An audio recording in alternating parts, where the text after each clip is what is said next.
Geoff Twentyman. BBC Radio Bristol. A time now 14 minutes after 6. As you know, after 6 we talk about the things that matter to you. Could be holidays, could be finance, politics, your health. It could be gizmos, the future today, the likes. We also do sport, of course. I'm delighted to catch up with someone I met last year at the South Gloucestershire Sports Awards. And Luke Hedger from Yate in South Gloss. He won the Young Sportsman of the Year. It's good to see you. How are you doing? Yeah, I'm good. How's you? I'm very well. It's kind of you to ask. Now then, you like to go very fast on two wheels, don't you? Yeah, that's what I like to do, yeah. And when I met you, you were riding 125cc powered motorbikes, but you've made a big leap now this year. You're now riding a 600cc machine, is that right? Yeah, after I won the 125 championship, I was looking at my options for the year after that, and I could either stay in the 125s and try and win it again, or go to the 600s, and I thought there's no point staying in the 125s and do it again, and the best option was to go to stock 600s, what most people do after they win the 125s or done a few years in the 125s. Okay, so is that the natural progression from 125cc to 600? Yeah, in BSB that's probably the most natural progression, but it would have been 125s, 250s, but because they've brought in the new Moto 2s and Moto 3s, they're starting to kill off the 125s and 250s now to bring in more four-stroke, so that's a big leap from a 125 to 600, but some people get along with it and some people don't. It's just how fast you can ride it and how hard you can ride it. Yeah, no, absolutely. I mean, there's a lot more power, obviously. What kind of top speeds do you achieve with the new bike? I think the most speed you get was at Thruxton, because we've got a long back straight. I think I got about 140, 150. That's at Thruxton? Yeah, Thruxton, the long back straight. That's where everyone goes quick. Yeah, that is exceptionally quick. And in the context of the previous bike, the 125, what was your top speed in that? Same again at Thruxton, you probably get 130, 140 out of it.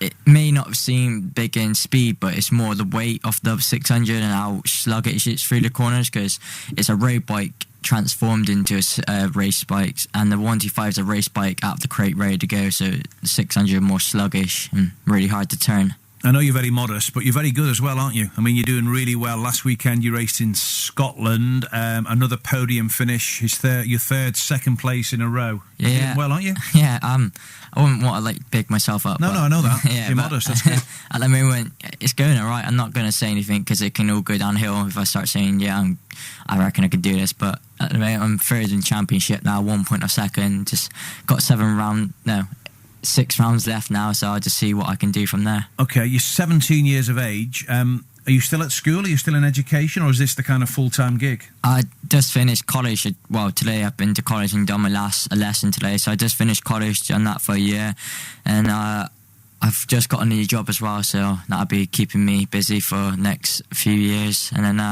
hopefully racing will be my job in the future. Yeah, fingers crossed. So what exams have you just completed, and what is the new job?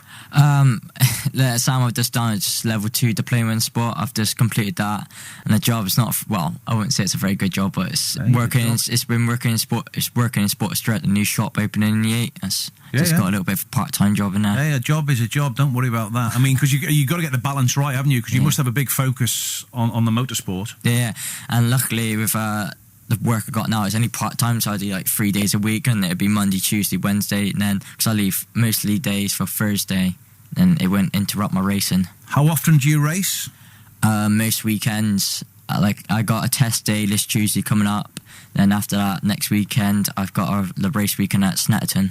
Okay. At what age did you first get on two wheels and think, I fancy this, I really want to go fast with an engine? I'm not talking about with the stabiliser on the bike round the block, but when did you get into motorsport? My first go on the mini motorbike was 6, and when I was 6 I fell off it for the first time and never got back on a bike for another 3 years until my dad said, do you want to have another go? So when I was 9 I had another go on a mini moto, then from there I loved it and progressed up through the stages. Is it in the family? Does Dad ride bikes, motorbikes? He did. He didn't race them professionally. He did a few track days, but he kept on hurting himself, so he handed it over to his boys. Okay. And at school, which school were you at in Yate? I didn't go to school, go college. It would be SGS College. Were you at school in? Yeah, I went to Yate International Academy. Okay, the International Academy. I mean, I guess a lot of the other guys played football, maybe a bit of golf. I don't know. Were you the kind of, not the odd man out in a different way or in a bad way, but were you the only one who was a motorbike rider? Only person in my school who rides motorbikes. There was another guy, a kiddie, racing like a car, but it wasn't like as high as a level as I was, so it was just like we got along, but yeah, I was the only one to race bikes in my school and college. When you're on that stretch at Thruxton doing 150 mph, what actually goes through your mind, Luke? Basically who's in front of me and how I'm going to get past them down that straight into the next corner. Not a lot goes through my mind when I'm racing. It's just focusing on, well, like I said, the person in front of you and how you go take the next corner when they're in front of you. A real adrenaline rush, though. It must be a real buzz. Oh, yeah, it definitely. It's like going to like a theme park when you get on the fast ride. It's like, it keeps you going, keeps your heart flowing. That's a nice way of putting it. More with Luke Hedger in a moment from Yate, who's making big waves in the world of motorsport, riding his 600cc machine. And more with Luke in a moment. The time now is 22 minutes after 6. Very good evening from me, Geoff Twentyman, BBC Radio Bristol. After 6 o'clock each weekday, of course, we talk about the things that matter to you. I'm delighted Luke Hedger is with me from Yate in South Gloucestershire. He's 17 years young and he's doing pretty well on his motorsports. Luke, you're 17. Are you riding against guys who are much older, or are you in a specific age group? Yeah, this guy's much older than me. The only guy younger than me, I would say, would be Harry, and he's 15. But I'm probably I'm quite young in the group. Most of the people I get a race against is 20, 24 years old.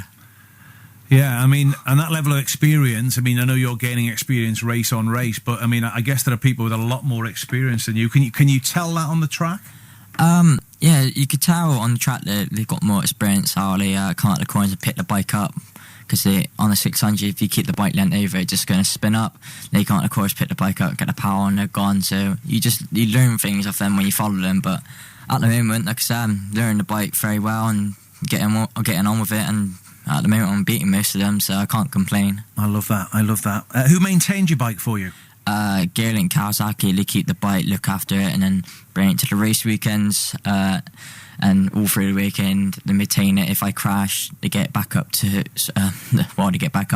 how it was before, even better than it was before, and they just look after it for me. So you're part of the Gearlink Kawasaki team now? Yeah. When did you sign up with them? This year, at the start of this year.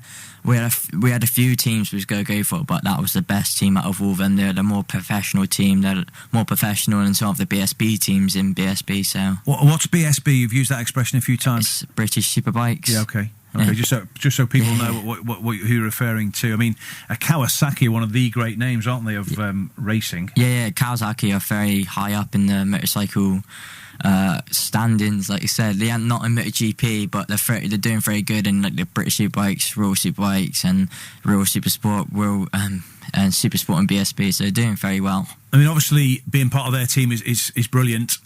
Sponsorship is vital as well. I guess in the early days, though, your mum and dad must have dug deep in their pockets to make sure you could get to all these meetings? Oh, definitely. My mum and dad dig very deep in their pockets to make sure I do well on my bikes. I still do it now, but like I said, I've got a bit of sponsorship. What helps them through the times that until I make some money, I can repay them back for all the hard work they've done for me.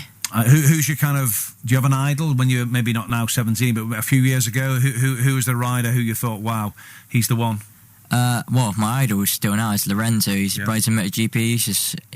He's just so consistent, and the racing he does is just amazing. How he rides the bike and how much lean angle he gets without falling off is just amazing.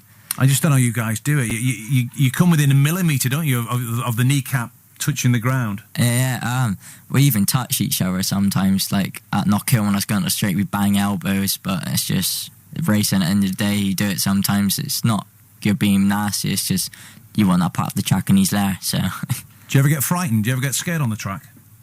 If you was fighting on the track, you won't go quick. There's no point being scared of the bike, or you won't be going quick. So you just gotta take away fear, put it on the side of the track and go for it. Yeah, no, it's brilliant. What are your aspirations, your hopes? What's the kind of timescale you hope to be achieving certain things? Hopefully do well in the stock 600s this time, move on to Super Sport of Gearlink next year. Hopefully, if I do well in that, go to Royal Super Sport, and then hopefully Superbikes, and gradually pick myself up from there and go into MotoGP. And then give that money back to mum and dad for what they spent on you all those years ago. Yeah, just build some money up and give it all then back to them. So yeah, top man. Listen, it's great to meet you again, and it was great to meet you 12 months ago. And I'm so pleased that things are going so well for you. Long may it continue. Thanks for coming in. Can I just say something before I go? I'd like to thank all my sponsors for helping me. First Choice Flooring, Silly Shoey Boots, Automize who paints my helmets for me, Active Fitness who pays for all my gym and swim, and Sprint Print for doing my posters. And finally, tonight, if you want to watch me, guys, I'm on Eurosports 2 at 9 p.m. if you want to watch how I'm getting on. Cheers, thanks, guys. I might have a look at that actually later. That's good stuff. Luke, good to chat with you. We'll see you again in the future. See you in a bit. Bye, guys.